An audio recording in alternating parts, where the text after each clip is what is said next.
Assalamualaikum warahmatullahi wabarakatuh. Kembali lagi di video lainnya. Dikenalkan kembali, aku Hera Helvia, kelas 11 MIPA 1 SMA Negeri 1 Tarakan. Pada kesempatan ini, materi yang akan kita bahas adalah mengenai teks drama. Apa itu teks drama? Menurut Kamus Besar Bahasa Indonesia, terdapat 3 pengertian dari teks drama atau drama. Yang pertama, drama dapat diartikan sebagai komposisi syair atau prasa yang diharapkan dapat mencerminkan kehidupan dan karakter melalui tingkah laku atau acting atau dialog yang dipentaskan. Yang kedua, cerita atau kisah terutama melibatkan konflik dan emosi yang khususnya disusun untuk pertunjukan teater. Dan yang ketiga, kejadian yang menjadikan. Menurut secara umum, teks drama adalah suatu teks cerita yang dipentaskan di atas panggung atau disebut teater, atau dipentaskan di atas panggung drama radio, televisi, atau film. Drama secara luas dapat diartikan sebagai salah satu bentuk sastra yang isinya tentang kehidupan atau tentang hidup yang disajikan, dipertunjukkan dalam bentuk gerak. Umumnya terdapat struktur pada teks drama. Apa saja sih struktur dari teks drama? Yang pertama, terdapat prolog. Prolog adalah kalimat atau kata-kata pembuka atau pengantar maupun latar belakang cerita yang biasanya disampaikan oleh dalang atau tokoh tertentu yang telah diset dalam set drama atau dalam teks drama. Yang kedua, terdapat orientasi. Orientasi merupakan bagian pengenalan dan pengaturan aksi dan tempat yang meliputi pengenalan tokoh, menyatakan situasi dan cerita, hingga pemulaan dengan mengajukan konflik yang akan terjadi dalam kisah yang tidak dibawakan di dalam drama. Ketiga, terdapat komplikasi atau biasa disebut sebagai bagian tengah dari cerita yang mulai mengembangkan konflik.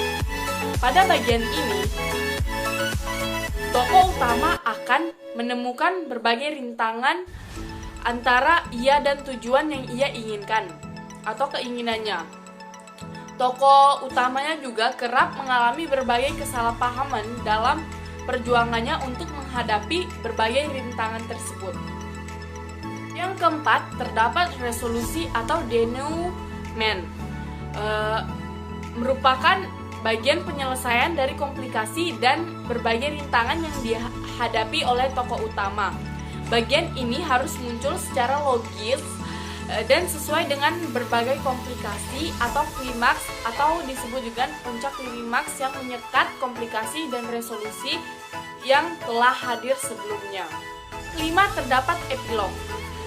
Ini merupakan bagian penutup dari drama yang berupa kata-kata penutup yang berisi kesimpulan atau amanat mengenai semua isi drama. Bagian ini pula biasanya disampaikan oleh dalang atau tokoh tertentu. Selanjutnya, unsur-unsur yang terdapat dalam teks drama.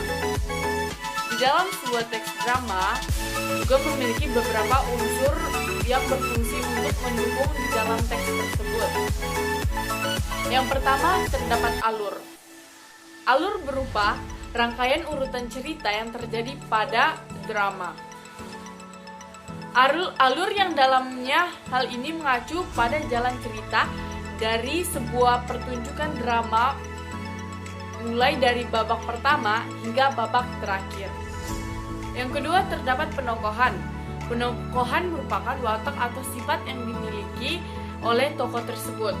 Terdapat beberapa bagian dari penokohan. Yang pertama, tokoh gagal atau tokoh badut atau the foil. Tokoh ini mempunyai pendirian yang bertentangan dengan tokoh lainnya. Kehadiran tokoh ini berfungsi untuk menegaskan tokoh lain itu. Yang kedua, tokoh idaman atau the type karakter. Tokoh ini berperan sebagai pahlawan dengan karakternya yang gagah, berkeadilan, dan terpuji. Selanjutnya terdapat tokoh statis atau the static karakter. Tokoh ini memiliki peran yang tetap sama tanpa perubahan mulai dari awal hingga akhir cerita. Yang terakhir, tokoh yang berkembang. Misalnya seorang tokoh yang berubah dari setia menjadi pengkhianat. Dari yang bernasib sengsara menjadi orang kaya, dari yang semula adalah koruptor menjadi orang yang soleh dan budiman. Yang ketiga, terdapat tokoh. Tokoh merupakan pelaku yang memerani karakter atau watak tertentu di dalam sebuah drama. Yang keempat atau unsur keempat, terdapat latar. Latar merupakan keterangan tentang tempat, waktu terjadinya peristiwa dalam drama. Latar waktu. Latar waktu adalah penggambaran terjadinya kejadian di dalam naskah drama, seperti di rumah, di medan perang, di meja makan, dan lainnya. Selanjutnya, latar waktu adalah penggambaran waktu yang terjadi di dalam naskah tersebut, seperti pagi di hari pada tanggal 17 Agustus 2019. Itu merupakan pernyataan dari latar waktu. Yang selanjutnya, terakhir, terdapat latar suasana atau budaya, yaitu penggambaran suasana maupun budaya yang melatar belakangi terjadinya adegan atau peristiwa di dalam drama tersebut. Misalnya dalam budaya Jawa, dalam kehidupan masyarakat Betawi, Melayu, Sunda, dan Papua. Nah, terdapat tema, yaitu suatu ide pokok atau gagasan di dalam drama. Tema dalam drama menyangkut segala persoalan, baik itu berupa masalah kemanusiaan, kekuasaan, kasih sayang, kecemburuan, dan sebagainya. Yang keenam, terdapat amanat, yaitu berisi pesan-pesan yang terkandung pada drama. Unsur ini merupakan ajaran moral yang disampaikan drama itu kepada pembaca atau penonton. Amanat tersimpan rapi dan disembunyikan pengarang dalam keseluruhan isi drama. 7. Terdapat bahasa, merupakan media komunikasi antar tokoh pada teks drama. Bahasa biasa disebut juga penggambaran watak tokoh atau latar maupun peristiwa yang terjadi. Karya sastra yang berbeda dari karya sastra lainnya, drama memiliki beberapa ciri-ciri sebagai berikut. Yang pertama, memuat dialog atau percakapan yang dapat dibawakan oleh pemeran atau lakon drama. Yang kedua, mengandung cerita, kisah, atau narasi yang disampaikan melalui dialog atau percakapan antar tokoh.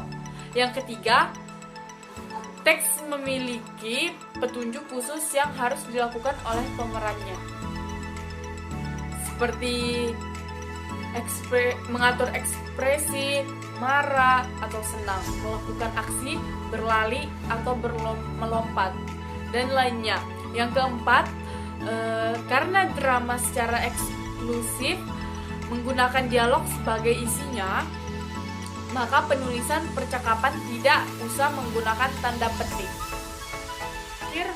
Materi terakhir, kaidah kebahasaan teks drama. Kaidah atau ciri kebahasaan dalam teks drama yang paling kuat adalah di dalamnya hampir semua berupa dialog atau tutur langsung para tokohnya, sehingga kalimat-kalimat yang tersaji di dalamnya hampir semua berupa dialog atau tuturan langsung para tokohnya. Karena banyaknya yang menggunakan tutur langsung, maka sebagian hal percakapan sehari-hari, dialog dalam teks drama seringkali menggunakan kosakata percakapan seperti oh, ya, aduh, si, dong. Teks drama memiliki ciri-ciri kebahasaan sebagai berikut. Yang pertama, banyak menggunakan kata yang menyatakan urutan waktu atau konjungsi kronologi seperti sebelum, sekarang, setelah itu, mula-mula. Kemudian yang kedua, menggunakan kata kerja yang menggambarkan suatu peristiwa terjadi. Contohnya seperti menyuruh, menobatkan, menyingkirkan, menghadap, dan beristirahat. Akhirnya selesai juga materi kita pada hari ini. Semoga apa yang saya sampaikan memberikan manfaat bagi kita semua. Kurang lebihnya saya mohon maaf. Assalamualaikum warahmatullahi wabarakatuh.